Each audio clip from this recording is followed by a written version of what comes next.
Mesdames, Messieurs, bonjour et bienvenue à tous dans cette édition hebdomadaire dont voici les titres.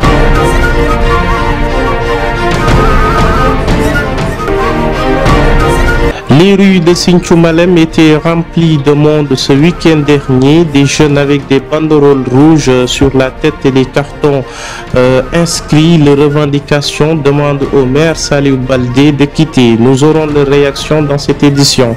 Après la série d'accusations faites par les jeunes, le représentant du maire et par ailleurs son secrétaire municipal a cru devoir lui apporter la réplique. La flambée des prix des denrées alimentaires en ce mois béni du Ramadan profite aux commerçants et cause un désarroi à la population tambacoundoise. La chronique de la semaine bouclera cette édition et portera la signature de Ladi Camara. Mesdames, Messieurs, le développement, c'est après ceci.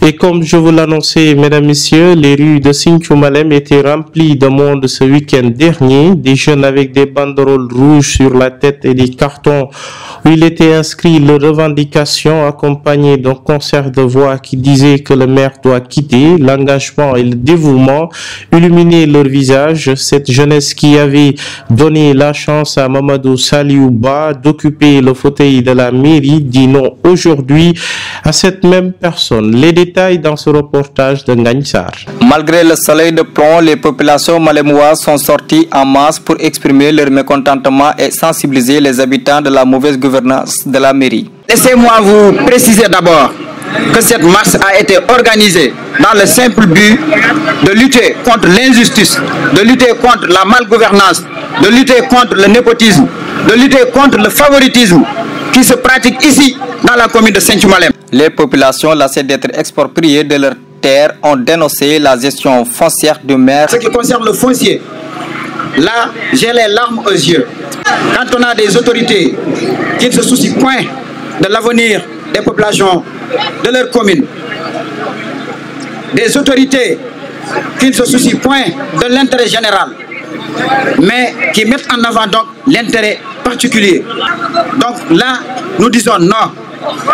Allez-y, vous-même, en rentrant ici à Tamba, il faut essayer de jeter un coup d'œil à votre droite, gauche, autant pour moi. Vous verrez là-bas des clôtures. Tout a été vendu. Tout. Nos terres ont été vendues à des particuliers, à des étrangers. Alors que nous, on est là. La population de la commune de Sinthiou Malem est composée majoritairement de cultivateurs et d'éleveurs. Et qui dit agriculture, qui dit élevage, forcément, on aura besoin de terre. Et maintenant, si nos autorités nous dépossèdent de nos terres, là où nous devons cultiver, là où nous devons pratiquer l'élevage, qu'allons-nous faire? Il n'ont qu'à penser à cette génération, il n'ont qu'à penser aux générations futures, car c'est ça le développement durable. Selon ces jeunes, le liquide précieux et l'éclairage public sur les lieux font défaut. L'accès à l'eau est un problème, parce que l'eau vient ici en intermittence. À Sinthiou Malem, vous ne pouvez pas avoir de l'eau 24 heures sur 24. L'électrification rurale, Sinthiou Malem souffre. Il n'y a que le centre qui est éclairé. Il vient nous monter ses lampadaires, alors que nous devons dépasser ce stade. Aujourd'hui, le réseau électrique devrait être élargi partout à Sinthiou Malem. Rappelons que la deuxième adjointe au maire accuse l'édile de la ville de vendre les terres de manière anarchique. Après la série d'accusations faites par les jeunes malémoises, le représentant du maire et par ailleurs son secrétaire municipal a cru devoir lui apporter la réplique tout en garantissant que dans un mois, la commune aura une ambulance digne de son nom. Mamadou Selou Diallo, que nous écoutons. C'est comme ça que doit réagir une jeunesse. Nous sommes contents. La principale revendication, elle est claire. Ils disent qu'ils veulent avoir une ambulance au niveau du poste de santé de Sinthiou Malem. Le maire m'a chargé de leur dire, il est allé à Dakar, il a sa facture, il va acheter une ambulance. Déjà, il a donné 2 500 000 à une personne qui se trouve en France qui va l'envoyer une ambulance. Une fois à Dakar, ils vont, avec l'approbation du sous-préfet, le sous-préfet il est absent, il est à Thiès, le sous-préfet va signer la facture pour qu'il puisse acheter l'ambulance. Il a déjà versé la somme. Bon, c'est dans les jours à venir parce que l'ambulance se trouve en France. Il a versé la somme pour que l'ambulance puisse venir. Une fois arrivé, il va verser ses 5 millions, il va verser les 2 500 000. nous trouvons que cette ambulance-là, elle est déjà acquise. C'est ce qu'il m'a chargé de le dire. Et Inch'Allah, dans un mois, ils ont donné un délai d'1 mois. Je pense que dans les 1 mois, nous trouverons une ambulance au niveau de Sinthiou-Malem. Le maire, vous avez tous entendu sur les zones de la RFM revendiquer cette ambulance. Il a dit que depuis 2 ans, il est en train de se battre avec le ministre des Forces armées pour qu'on lui octroie une ambulance au niveau du poste de santé de Sinthiou-Malem. D'ailleurs, ce n'est même pas ça le poste de santé parce que nous avons 2 postes de santé. On a une poste à Sinthiou-Malem, une autre poste à Boutou. Et nous voulons 2 ambulances pour nos 2 postes de santé parce que nous avons des villages qui sont très loin à l'intérieur de la brousse. Ils font 20 km à l'intérieur. Et ça, nous trouvons que c'est normal. C'est les populations qui sont fatiguées et qu'ils doivent avoir une ambulance pour aller dans les urgences. Ça, c'est très normal. Pour la question de l'accaparement de la terre, nous tous, nous savons comment ça se passe, les délibérations. Le maire ne peut pas se lever et donner une personne des terres. C'est le conseil municipal réuni. C'est là où on fait une délibération. Parce que vous regardez une délibération, une délibération se fait au nom du conseil municipal. Et cette délibération est soumise à l'approbation du sous-préfet. C'est le sous-préfet qui approuve. Donc lui seul, il ne peut pas vendre. Nous avons les PV qui sont là-bas et ces PV-là sont vérifiables au niveau de la sous-préfecture. Vous pouvez aller au niveau de la sous-préfecture, vérifier les délibérations qui sont là-bas. C'est clair. Sa langage, elle est entièrement responsable, elle est adjointe au maire. En tout cas, moi, ce que j'ai vu en réunion de conseil municipal, les conseils sont là. Et nous tous, nous savons, c'est comme ça que ça se passe. Le maire ne peut pas venir donner de terre ou bien vendre de terre. C'est le conseil qui délibère parce que vous regardez une délibération au nom du conseil municipal de Sinthiou-Malem, signée par le maire et approuvée par le sous-préfet de l'arrondissement de Koussanar. Vous tous, vous avez vu le village, c'est éclairé. C'était une revendication encore. Tout le monde disait que le village de Falendem, on a tout fait pour au moins régler les rectifications. La vidéo des humoristes Saner et Jojo passe mal chez les associations de personnes vivant avec un handicap. L'association des jeunes handicapés de la région de Tambacounda sont tous dans leur état et ils ont sorti un communiqué pour dénoncer cette dérive des comédiens du soleil levant. Un reportage signé Rokhaya Amar.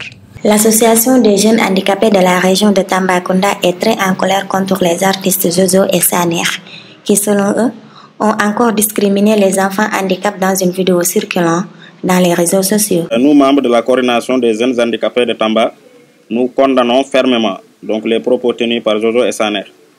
Donc nous sommes indignés de voir ces acteurs si appréciés par les Sénégalais donc, qui stigmatisent les personnes porteurs d'handicap. Selon le porte-parole de ces enfants déshérités, Salif Ba, si ces artistes comédiens ne retirent pas cette vidéo du net, ils seront attraits devant la justice.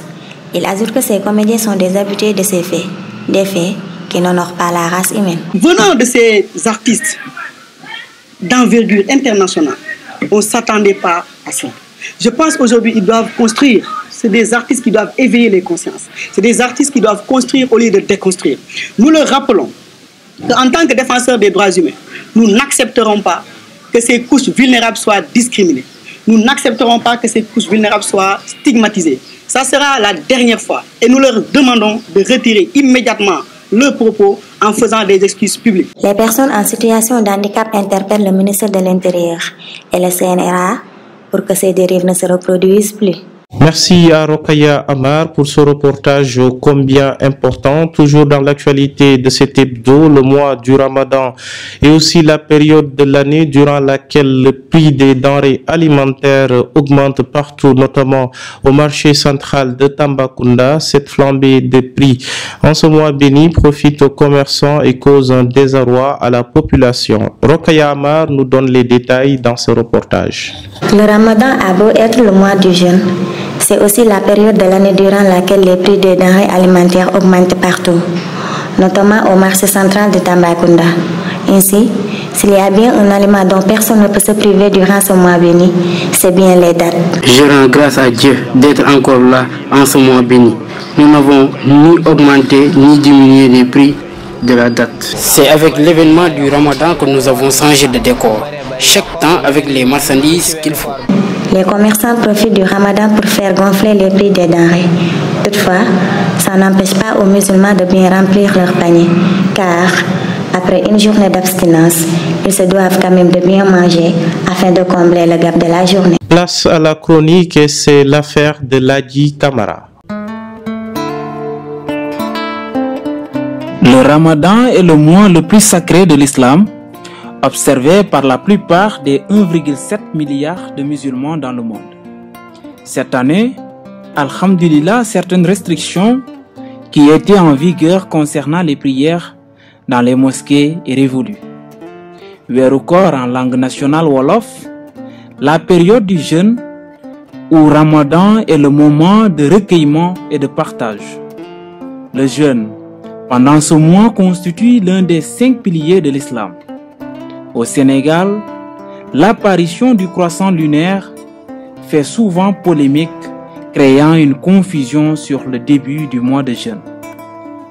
La majorité des musulmans insistent sur l'observation locale du croissant lunaire, mais d'autres se basent plutôt sur le calcul de la nouvelle lune ou sur la déclaration saoudienne pour déterminer le début du mois de jeûne. De ce fait, au Sénégal, le Ramadan démarre souvent dans la discorde. Cette année, Hela ne fut pas une exception.